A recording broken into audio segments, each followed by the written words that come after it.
I would tell anybody that's considering the College of St. Joseph the Worker, mind, body, and spirit. It's what's going to be honed here.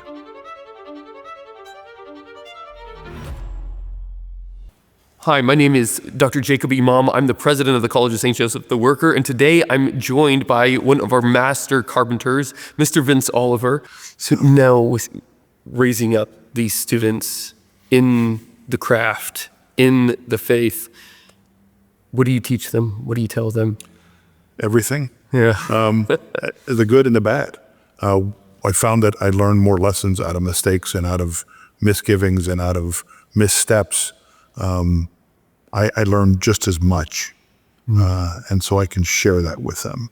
I'm not been the perfect man in my life. I've done, along the way you trip and you fall and you get back up and you offer it up and you move forward. Make sure that they understand that it's okay to trip and fall. It's getting back up and moving forward in the right way and not in the wrong way. And so sharing that with them, sharing the knowledge of experience, just the sheer experience that I've had in the 38 years that I've been doing this. It's awesome. It's humbling. What do you think of these students here, and how's your time coming to teach them, and what do you hope for them soon, in the near future, and in the Well, I hope they keep doing what they're doing. Yeah. I had 33 wonderful freshmen coming into this. I would like to say that I've passed on to the sophomore class the beginning of what could be 33 wonderful craftspeople, young lady and 32 young men along the way. It was amazing. It was amazing to see how they grew. This first year, it was amazing to see how their thirst for their faith continued, because they're so much better than I was at that point in my life. 19 to, I think my oldest was 24 years old, but average age of our freshman class was 19 or 19 and a half years old. Yeah. 19. Boy, I wish I was them back at that age in those days. But again, everywhere I've been has gotten me to now, and so you trip on a little bit of regret, but you can't live in that because, like I said, it's gotten me to where I'm at today. But they're wonderful, wonderful young men, wonderful young lady, hardworking, thirsting for faith, thirsting for knowledge, and thirsting to learn how to use their hands and take the faith and the knowledge that they're getting from their education and their faith life and putting it to work in their heads, in their hearts, and through their hands. They're just in love with it. You see how many we have here this summer doing things that have stuck around and foregone going home to stay and learn more and to work and to give something back to where they're getting their education from. You see the ones that have gone home, and first day back, there's no break. There's no summer break. Right. They've put their tools around their waist and they've gone to work, every one of them. What's your summer look like? Well, I've got to work on Monday. Yeah. There's a young man here this summer working, Peter Green. Peter is from an hour and a half away. Very easily could have gone home and worked in the Akron area and done very well this summer.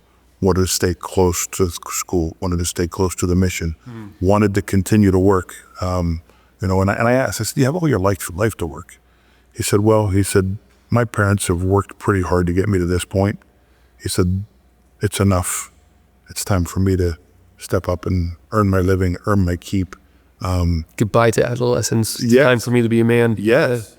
Yeah, I see that, and I see that in spades amongst our students. I'm exceedingly proud of them. It's beautiful. It's absolutely beautiful. There's nobody telling them, hey, get out and get a job. They're going out and they're finding work, they're doing work. And it's not all monetarily driven.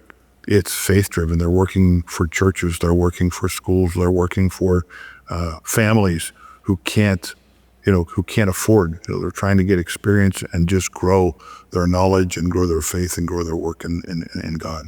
So to end off here, give me a sales pitch as it were, for those who are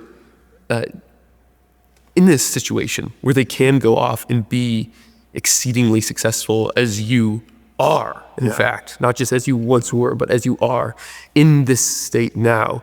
What would it be if people making these tough decisions between glory in the world's eyes and versus glory in God's? And so, How do you make that decision? So good- How do you make that determination? good St. Joseph showed us the way. You don't hear a word that he spoke written anywhere.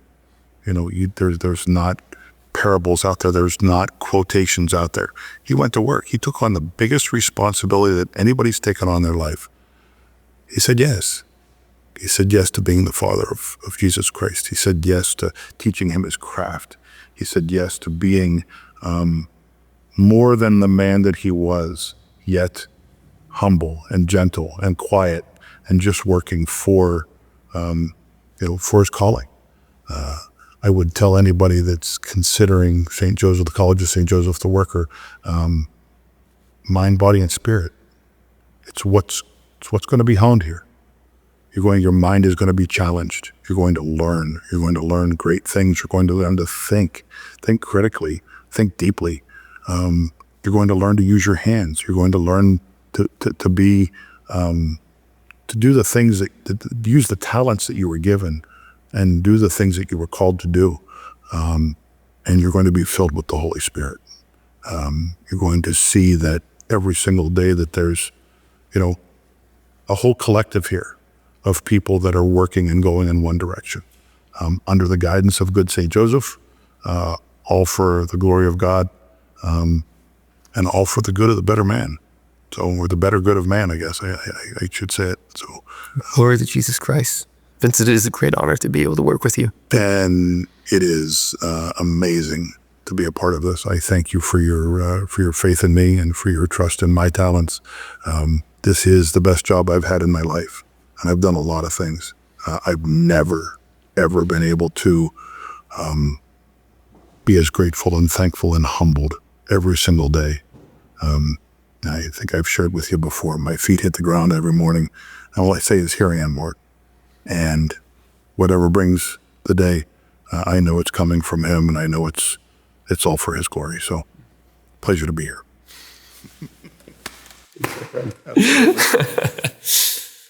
A wrap? All right.